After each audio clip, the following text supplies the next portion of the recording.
BJP प्रदेश अध्यक्ष सम्राट चौधरी ने बयान को लेकर बिहार में सियासत गर्म हो गई। रविवार को एक कार्यक्रम के दौरान जेपी आंदोलन की चर्चा करते हुए सम्राट चौधरी ने कहा था कि सही मायनों में देश को आज़ादी 1947 में नहीं बल्कि 1977 में मिली थी। सम्राट के इस बयान पर मुख्यमंत्री नीतीश कुमार ने हैरानी जताते हुए कहा कि जिसको आज़ादी के बारे में पता नहीं है वो क्या बात करेंगे। वहीं तेजस्वी यादव ने भी इस पर करारा जवाब दिया। तेजस्वी यादव यही चुप नहीं हुए, उन्होंने पीएम मोदी के द्वारा रोजगार मेले में दी गई नौकरी पर तंज कसते हुए हमला बोला। नहीं, हमको कुछ नहीं बनना है। हम तो आपको बराबर कह रहे हैं, वो दूसरे लोगों को बनाया जाएगा, हमारी कोई इच्छा नहीं। हम तो सबको एकजुट करना चाहते हैं और सब मिल करके करें। हमको कुछ व्यक्तिगत नहीं चाहिए, हम तो सबके हित में चाहते हैं। इसलिए ये कभी मत सोचिए कि हम लोग कुछ चाहते हैं, वो सब बात नहीं। हम लोग तो सबको एकजुट कर रहे हैं। सर, एक सवाल है, बिहार बीजेपी के अध्यक्ष ने कहा है कि देश की आज़ादी जो 1947 में हुई उसे वो नहीं मानते हैं। 1977 में देश को आज़ादी मिली है। असली आज़ादी देश को 1977 में मिली है, जेपी आंदोलन के बाद। ये बोल रहा है सम्राट चौधरी 1947 में आज़ादी मिली, उसे वो नहीं मानते हैं। तो ये तो सीधे हमको तो नहीं मालूम है। उन लोगों के किसी बात पर हम ध्यान ही नहीं देते। अब आज़ादी कब हुआ ही मालूम नहीं है। आज उसको आज़ादी की बात के बारे में मालूम। राजस्थान कांग्रेस अध्यक्ष गोविंद सिंह डोटासरा ने उस घटना पर अपनी राय रखी है। यहाँ राजस्थान के कोटा में कोचिंग में नीट परीक्षा की तैयारियां कर रहे 2 छात्रों ने आत्महत्या कर लिया था। मीडिया से बातचीत के दौरान उन्होंने छात्रों को बुरी संगत से छुटकारा पाने और जीवन में सकारात्मक दृष्टिकोण अपनाने का सुझाव दिया। उन्होंने उस समय को भी याद किया जब छात्र अपने परिवारों के साथ रहते थे और उनकी समस्याओं पर चर्चा करते थे और उनसे मार्गदर्शन लेते हैं। आजकल का युवा अवसाद से पीड़ित है। पहले लोग परिवारों के साथ रहते थे, वे परिवार उनसे बात करते थे और मार्गदर्शन लेते थे। गोविंद सिंह डोटासरा ने कहा, मैं विद्यार्थियों से बुरी संगत छोड़कर जीवन में सकारात्मक दृष्टिकोण अपनाने की अपील करता हूं। आप देख रहे हैं कि एक तो क्या है कि रात दिन मोबाइल देखना, इससे लोगों में क्या है, नौजवानों में डिप्रेशन बढ़ रहा है। पहले क्या है कि आदमी परिवार के बीच में बैठता था, बात करता था, रास्ता बताता था आगे का, थोड़ा आध्यात्मिक भी था। आजकल क्या है, लोग बच्चे भी डिप्रेशन में आ रहे हैं। इसलिए मैं अपील करूंगा कि एक तो गंदी संगत छोड़ें, गंदे लोगों का साथ सोसाइटी छोड़ें। ये ज्यादातर जो है ना, गंदी संगत के साथ बैठेंगे तो फिर इस तरह की भावनाएं पैदा होती है। मैं चाहता हूं कि आप लोग अच्छी सोसाइटी में रहे, अच्छा सोच रखें, पॉजिटिव सोच रखें, क्योंकि आप जानते हो कि हमारा देश 140 करोड़ का है। यहाँ गरीबी भी है, अमीरी भी है, मध्यम वर्ग के लोग भी हैं। तो ये सोसाइटी के पीछे बहुत सारे रीजन काम करते हैं। कई बार डिप्रेशन में आदमी आ जाता है।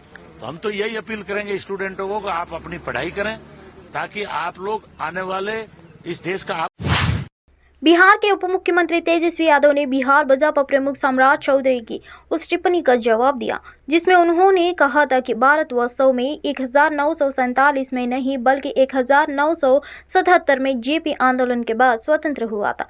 उन्होंने कहा कि ऐसी टिप्पणियां केवल जनता को भ्रमित करने के लिए की जाती है और किसी को भी ऐसी टिप्पणियां की परवाह नहीं है क्योंकि हर कोई इस पर हंसेगा। उन्होंने बिहार के सीएम नीतीश कुमार के विपक्ष गठबंधन इंडिया का संयोजक बनने के चर्च पर भी प्रतिक्रिया दी और कहा कि इस पर फैसला बैठक में लिया जाएगा जहां सभी की राय को ध्यान में रखा जाएगा। अभी तो हंसेंगे। इंडिया की तीसरी बैठक होनी है 31 को। क्या लालू जी भी जाएंगे और क्या नई पार्टियां भी शामिल होंगी क्या?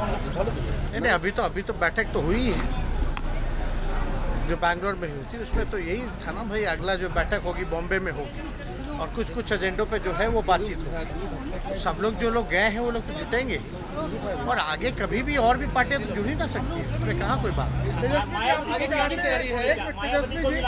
चर्चा इस बात की हो रही है कि नीतीश कुमार को कन्वीनर बनाया जाए, बड़ी जिम्मेवारी दी जाए, क्या इसकी तैयारी भी आप लोग कुछ कर रहे हैं? देखिए, हम लोगों का पूरी तरीके से यही कोशिश रहा कि सब लोगों को एक करके एक साथ बैठाया जाए और हम लोगों ने सफलता पाई है और आगे जो बैठक होगा सब। मदुरई ट्रेन कोच में आग लगने की घटना की वैधानिक जांच दक्षिणी सर्कल रेलवे सुरक्षा आयुक्त एम चौधरी के तहत की गई। आज दूसरे दिन भी जांच जारी है। 26 अगस्त की सुबह पुनालूर मदुराई एक्सप्रेस से जुड़े एक प्राइवेट पार्टी कोच में आग लग गई है। आग एक गैस सिलेंडर के फटने के बाद लगी थी, जिसका इस्तेमाल डिब्बे के अंदर यात्रियों द्वारा अवैध रूप से किया जा रहा था। उत्तर प्रदेश की यात्रा कर रहे कुल 9 यात्रियों की मौत हो गई और 50 से अधिक लोगों को मदुराई राजाजी सरकार अस्पताल ले जाया गया।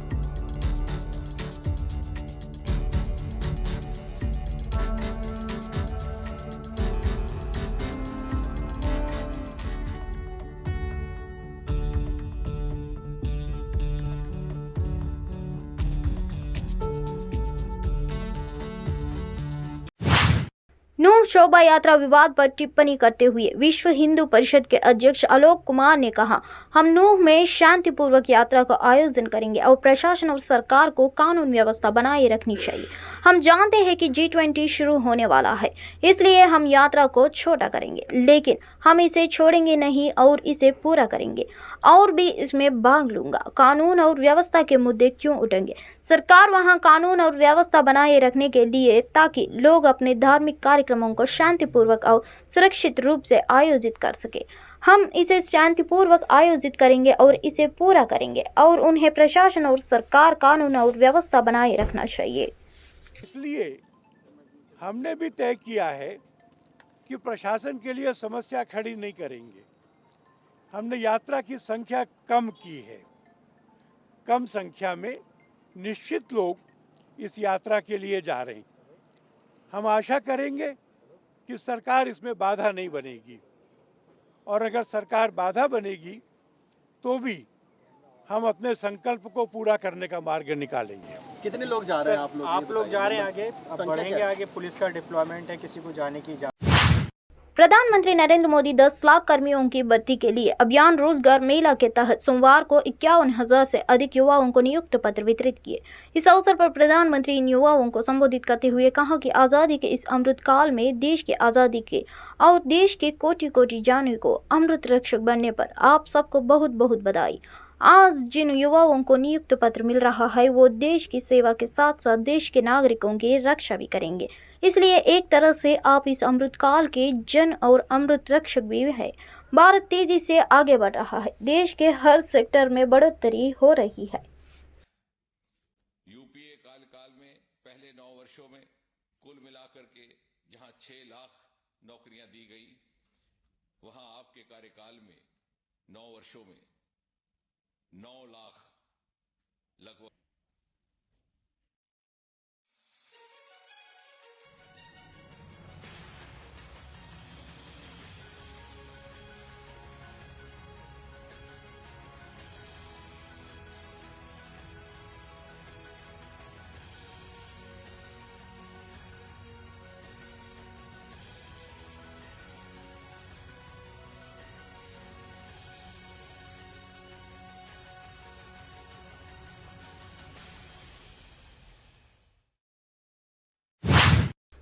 सावन माह के आखिरी सोमवार भगवान महाकाल के दरबार में मध्य प्रदेश के मुख्यमंत्री शिवराज सिंह चौहान पहुंचे। इस दौरान उन्होंने भगवान महाकाल के दर्शन किए। इसके बाद महाकालेश्वर मंदिर विस्तारीकरण योजना के तहत चल रहे कार्य की मंदिर के प्रबंधकों से जानकारी ली। सावन माह के आखिरी सोमवार मुख्यमंत्री शिवराज सिंह चौहान हवाई मार्ग से उज्जैन पहुंचे, जहां उन्होंने महाकालेश्वर मंदिर पहुंचकर भगवान महाकाल का विधि विधान से पूजन किया। इसके बाद उन्होंने महाकालेश्वर मंदिर विस्तारीकरण योजना के तहत चल रहे कार्य के अधिकारियों से जानकारी ली। गौरतलब है कि महाकालेश्वर मंदिर विस्तारीकरण योजना के तहत पहले चरण का कार्य पूरा हो चुका है, जबकि दूसरे चरण का काम अभी चल रहा है। विधानसभा चुनाव से पहले दूसरे चरण का काम पूरा करने के लिए युद्ध स्तर पर कोशिश की जा रही है।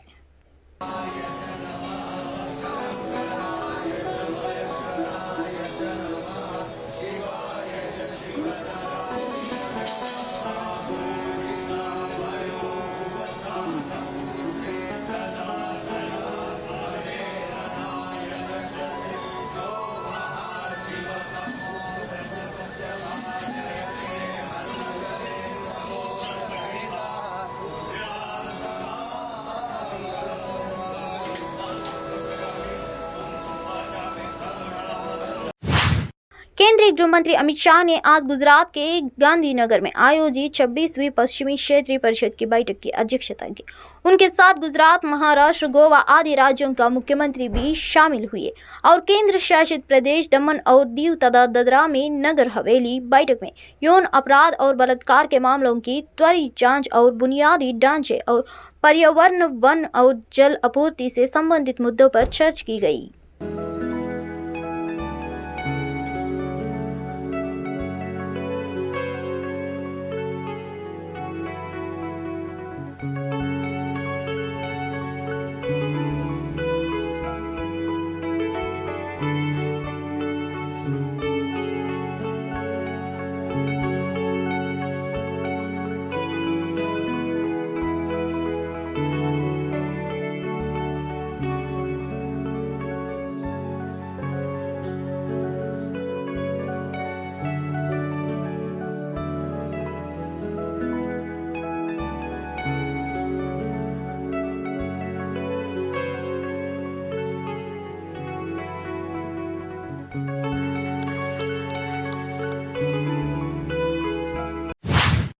लोकसभा चुनाव 2024 से पहले बनाए गए विपक्ष के गठबंधन इंडिया की तीसरी बैठक महाराष्ट्र के मुंबई में होने वाली है।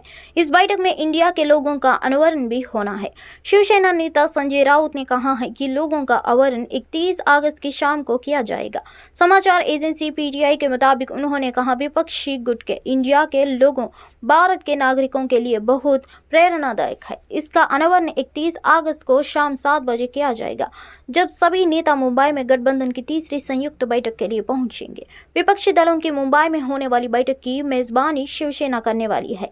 इससे पहले संजय राउत ने कहा था कि अगली बैठक की मेजबानी शिवसेना यूबीटी के अध्यक्ष उद्धव ठाकरे करेंगे।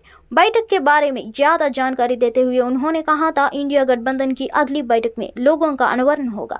इस लोगों में इंडिया की झलक देखने को मिलेगी।